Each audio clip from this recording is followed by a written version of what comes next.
இந்த மாநாட்டுக்கு வருகை தருகின்ற உலக தலைவர்களுக்கு இந்திய பிரதமர் நரேந்திர மோடியினால் நேற்றிரவு ராப்போசனம் வழங்கப்பட்டுள்ளதுடன் அதில் ஜனாதிபதியும் கலந்து கொண்டிருந்தார். செயற்கை நுண்ணறிவை மனிதகுலத்தின் நன்மைக்காக பொறுப்புணர்வுடன் பயன்படுத்துவதை நோக்கமாக கொண்டு இந்த மாநாடு நடைபெறுகின்றது. உலக நாடுகளின் தலைவர்கள், உலகளாவிய தொழில்நுட்ப தலைவர்கள் உள்ளிட்ட பலரும் இந்த மாநாட்டில் பங்கேற்கின்றனர். இந்திய பிரதமர் நரேந்திர மோடியுடன் ஜனாதிபதி விசேட சந்திப்பில் ஈடுபடவுள்ளார்.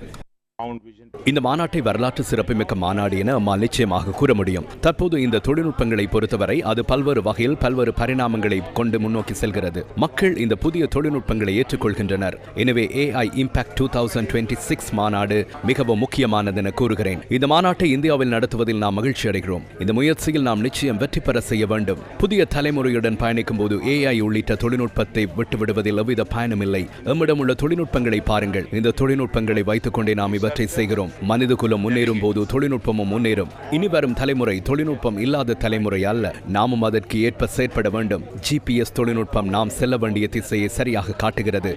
அதுதான் நமது பயணம். இது தொழில்நுட்பத்துடன் இணைக்கப்பட்டுள்ளது. இதனை நாம் தவிர்க்க முடியாது. புதிய தொழில்நுட்பங்களை பயன்படுத்தி முன்னேற இந்தியா இப்போது உலகின் பல நாடுகளுடன் இணைந்து செயற்படுகிறது. தொழில்நுட்பத்தை பற்றி பேசும்போது AI நாம் மறந்துவிடக் கூடாது. AI இப்போது நாம் நினைப்பதை விட வெகு தொலைவில் உள்ளது. இது மனித குலத்தின் நலனுக்காக பயன்படுத்தப்பட வேண்டும். அது எமது பொறுப்பு. I extend a warm welcome to all of you.